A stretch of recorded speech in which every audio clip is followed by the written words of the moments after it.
you've had time to debrief and go over last week's, get your breath back?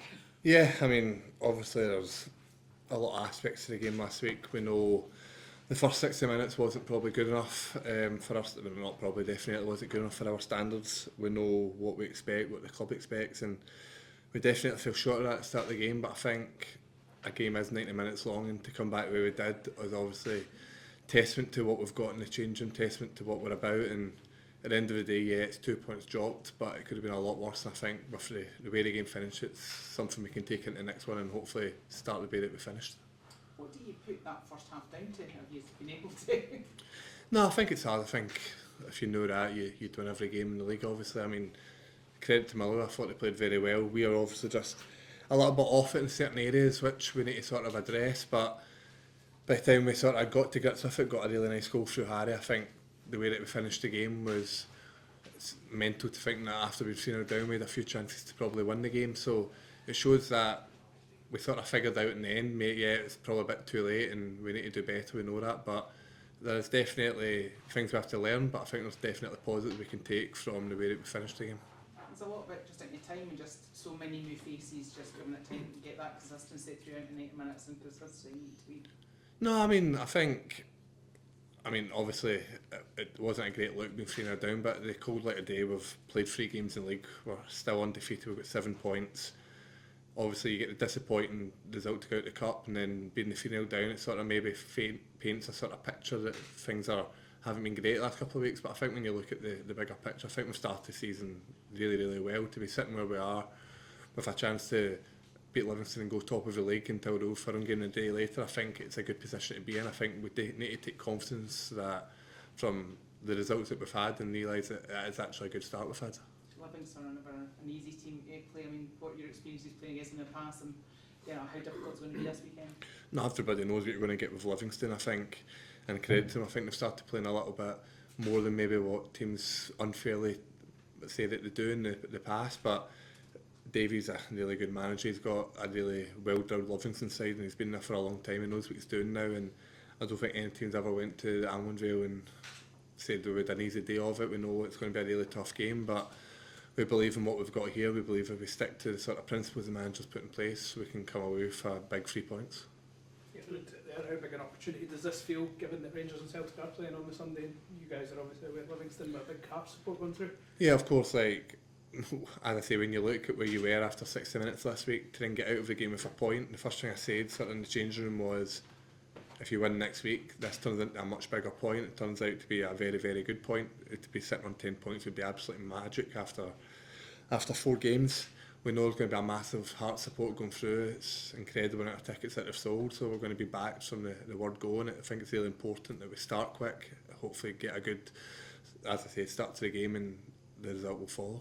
Obviously there was a Scotland squad name during the week, you weren't in it, but is that something you've got an eye on in the coming months, try to get back in there? I think until a player retires, it's always their aspiration to play international football. I've had a taste of it in the past. It's a long time ago now, but yeah, of course it'd be nice to be in it.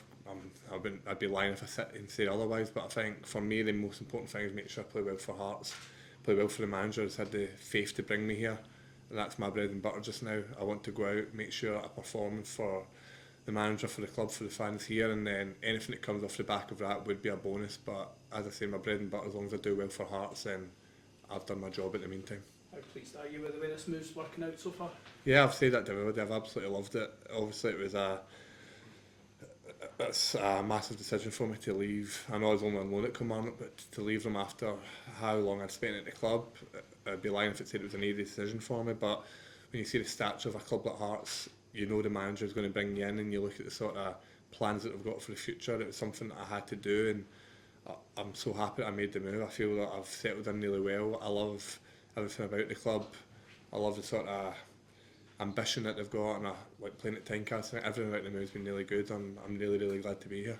Obviously it's strictly only a loan at the moment, but would coming here on a longer term basis be something you would consider after the... Yeah, I mean, there's lots of contractual things that can get in the way of certain things like this, but at the moment in time I'm happy to be here. The manager knows that I want to work with him. I'm out of contract with Oxford at the end of the season, so if I do well here, then hopefully it might open the door to looking at something on a more permanent basis. But in the meantime, I can only focus on I'm here in the capacity I am, and I just want to make sure that I do as good a job as possible. Last Saturday when you were 3-0 down and you brought your way back into the game, does that underline the club spirit here and the fact that you're never going to give up? Yeah, definitely. I mean, every team are going to go through hardship at certain points in the season. Not every game is going to go exactly to plan, and I don't think the Motherwell game could have went any less to plan than what the first 60 minutes did. And I think I've seen a crazy stat of the last time Hearts came back from 3-0 down, which is obviously because it's not something that happens often, but I think it's testament to the boys that I think most teams would be dead and buried by then. They were, as the gaffer said after the game, I think we were on the canvas, and to be able to pull ourselves back up and get it back to free each and have two fired across the goal, hit the post in the last minute, I think it's testament to what we've got in the team spirit. We know that the performances can be more polished. We're under no illusion that there's more to come from us, but if you can keep that sort of team spirit and that will to win, and then add the other side to it as well, I think we could be on to something very, very good here. Have you watched anything in the highlights of Livingston so far? No, I mean, we obviously do a little bit of homework with the manager on the opposition teams. We know what we're going to be up against. Obviously, I know a lot of the players just from previous years playing in the SPL, so we're under no illusions of how difficult a game it's going to be. We know exactly the sort of threats that Livingston are going to pose, and it's up to us to make sure that we navigate that and go about it as professionally as possible and make sure that we get a result that the fans deserve. Now you're training on lovely grass pitches out there. I know you played for Kilmarnock, so you're used to plastic pitches. The adjustment, is it a big one? As a guy that played on AstroTurf for about 7 years, I'm not massively against it. It is what it is. There's teams that have pitches for one reason or the other. You look at teams abroad that play in European football every year, play on AstroTurf pitches. I think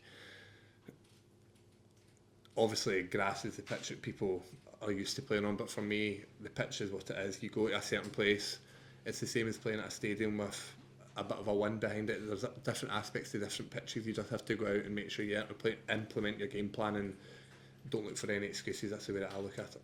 Saturday would almost be like a home game because there's allegedly 5,000 fans going through. That'll be more, they'll outnumber Livingston. Yeah, I think it's testament to the Hearts fans that to travel in the numbers. It's not many teams in the league would be able to do that. I think it's going to create an absolutely incredible atmosphere for us as an away team to probably have more fans than a home team. It's something I've probably never experienced myself, and it's credit to the guys that are going to turn out and do that. And as I say, it's up to us to go there and make sure we put in a good performance and reward these people that have put their hard-earned money in to come to support us week in, week out. And you know it's going to be a tough physical battle because that's the way David plays. Yeah, definitely. As I said, I think credit to Livingston. I think from what I have seen, that they definitely get the ball down, try and pass a bit more than maybe, as I say, he was unfairly tagged with in the past. But no, as I said, we'll do our homework. We know exactly what sort of threats they're going to bring to us, just as they'll know what we're going to bring to them. Just about us making sure we implement the game plan on the day, following the sort of tasks that the manager's put in front of us, and hopefully it'll be a successful afternoon.